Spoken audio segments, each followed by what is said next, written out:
Prelude to Chapter 9.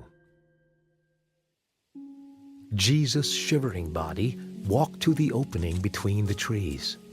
He looked up to see the moon peeking out from the clouds. His jaw quivered. He closed his eyes and fell to the ground. Jesus' face was on the floor. He clenched fistfuls of dirt and grass as he prayed vigorously to the Lord. Tears streamed down his wincing face. "My Father," he cried, "if it be possible, let this cup pass from me." A soft and steady stream of tears watered the grass below. His weeping was quiet, but poured forth from a deep well of pain within him. Since before time itself, Jesus had existed in perfect unity with the Father. Yet now, as he wept beside a cold stone and wet grass, he was feeling the anticipation of separation. He looked to heaven again and sighed. "Nevertheless, I will submit to your will completely." Jesus knew that if there was any other way besides death, God would have supplied it. However, it was through his suffering that the entire world would be redeemed.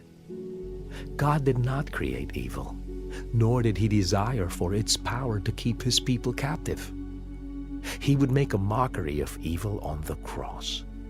Through suffering, Jesus would accomplish the ultimate redemption. He would be betrayed by the ones who were supposed to love him. He would be mocked by the same people he once healed. They would cry out for his blood and spit on his face. However, Jesus was resolute. He was a mighty warrior, dead set on winning over the souls of humanity. They did not deserve his love or sacrifice. However, he would save them nonetheless. This was the only way. One must die so all may live. One must suffer so all could be redeemed. One must endure all the pain and rise above it so others could enjoy the splendor of the resurrection. Chapter 9. The Prison of the Past. The famine was relentless.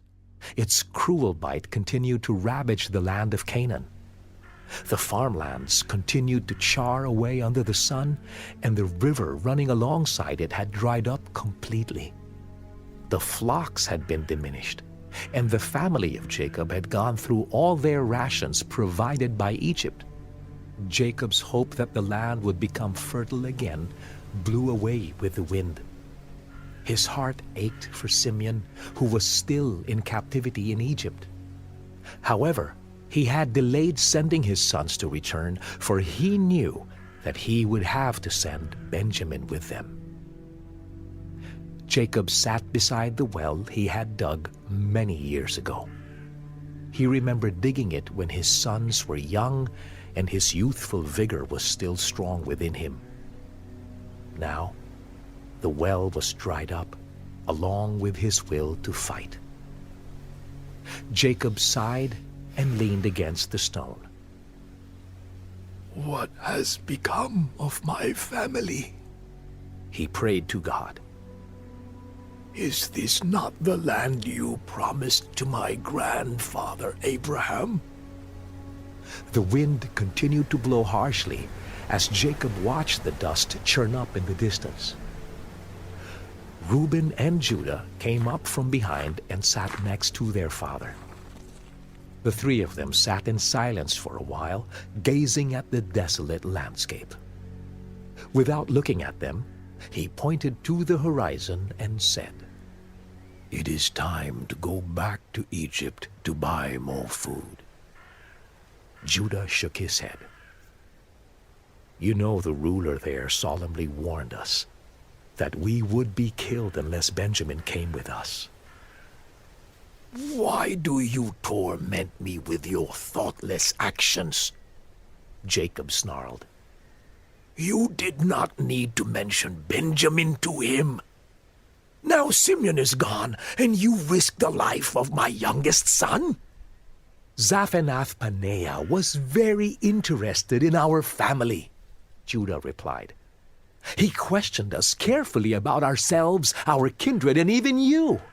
How were we supposed to know that he would demand to see Benjamin? Jacob did not respond. He simply looked down at his once fruitful land.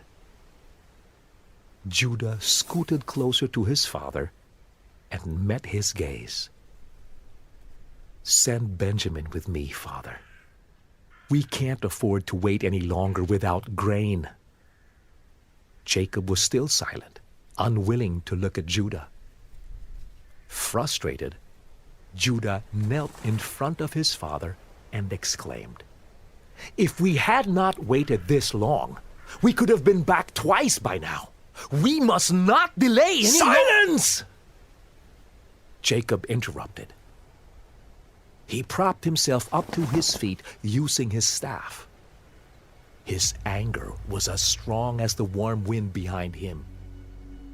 You expect me to trust you? He exclaimed. 27 years ago, I sent my son to you. Go to your brothers, I said to him. I sent him into your hands.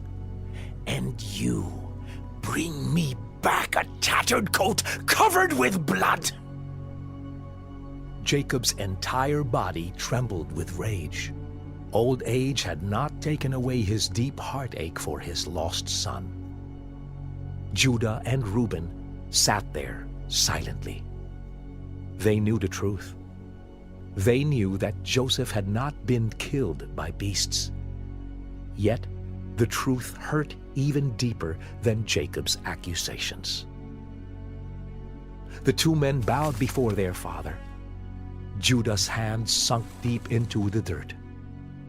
Tears streamed down his face, and his entire body tensed up with sorrow. Father, Judah said with shame in his voice, I know we have failed you before. Please, put your trust in us this once, so we might return Simeon and save our families from starvation. If anyone will die, it will be me, Father. It was a redeeming moment for Judah. He was the mastermind behind Joseph's enslavement. His own wickedness had plagued his heart for years. However, God had a purpose for him. He could feel it deep within his bones. Jacob looked down at his son. He could see tears of conviction falling down his face. He put his hand on Judah's head. He smiled and said, If you must go, then be diligent to gain the ruler's favor. Take some of our fruits along with some of our goods. We still have honey, gum, myrrh, almonds, and pistachios. Perhaps a taste of delicacies of Canaan will gain his favor. Judah and Reuben nodded and gathered their supplies along with the other brothers.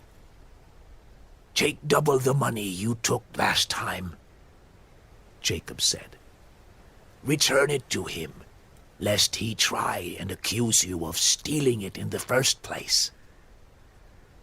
The brothers did as they were told. They packed their donkeys with goods and supplies. Reuben, Levi, Judah, Issachar, Zebulun, Gad, Asher, Dan, Naphtali, and Benjamin all departed back to Egypt. They left as determined men, determined to rescue their brother from the clutches of Egypt. Little did they know, they were in need of rescue, and Egypt was their refuge. Joseph stood at the water's edge, watching his sons play. They splashed and threw sand at one another, enjoying the mild Egyptian day. Joseph lost himself in thought. He daydreamed about his brothers. He remembered a time when he was able to play in the water with them. He recalled the sound of their laughter like old hymns. In the deepest parts of his heart, he still longed for those innocent times. A time before he was a threat to them. A time before his coat of many colors. His sons played around his feet, burying them in the sand. Joseph laughed and picked them up and ran towards the water. His sons screamed with excitement as all of them fell into the water. Their laughter was like sweet melodies to Joseph. He cherished every moment with his sons and prayed every day that they would grow to love one another. As the three of them played, Net approached. "Zaphenath-paneah, the Hebrews have returned," he said. Joseph ceased his playing and put his children down. He waded back to the sand. Servants stood close by with a towel and fresh garment.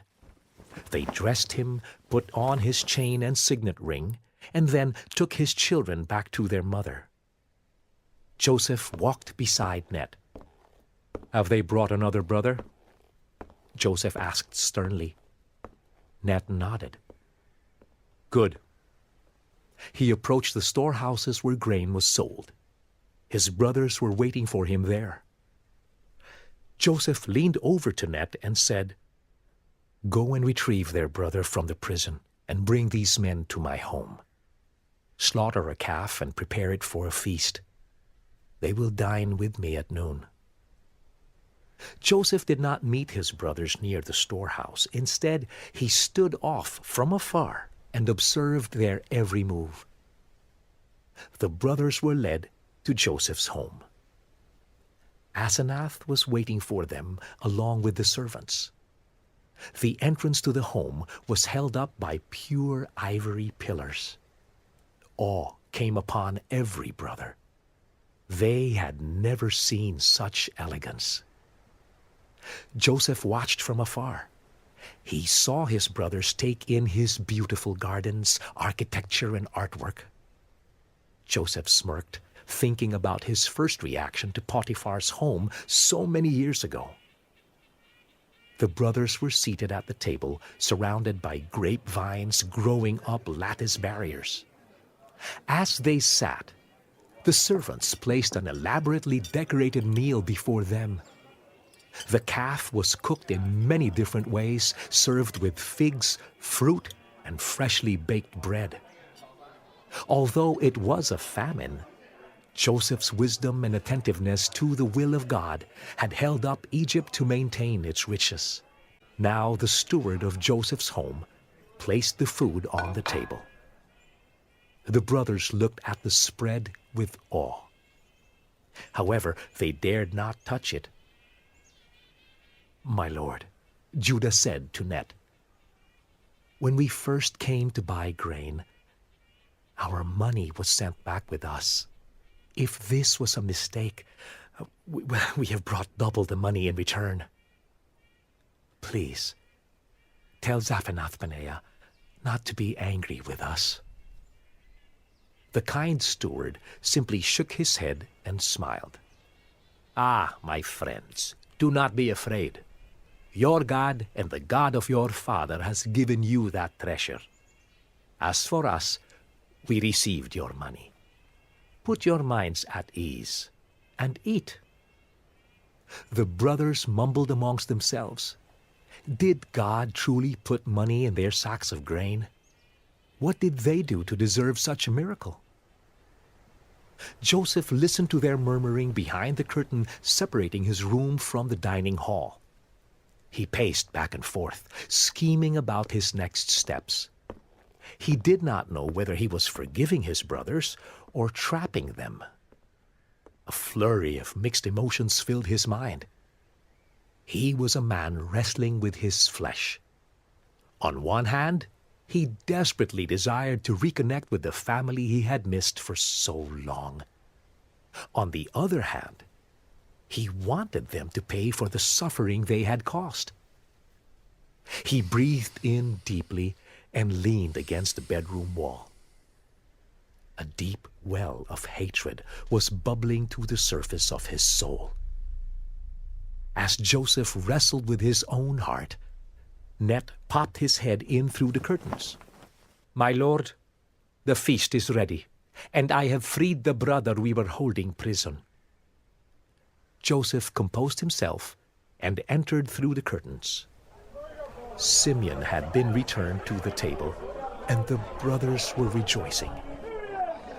Their cheers were silenced immediately when Joseph entered the room. They stepped away from the table and bowed before him. They remained silent and on their knees, waiting for Joseph to speak. However, he said nothing. His face remained impassive and devoid of emotion. He scanned the group for his younger brother. Although Joseph's face was brooding and unemotional, his heart was pounding out of his chest in anticipation.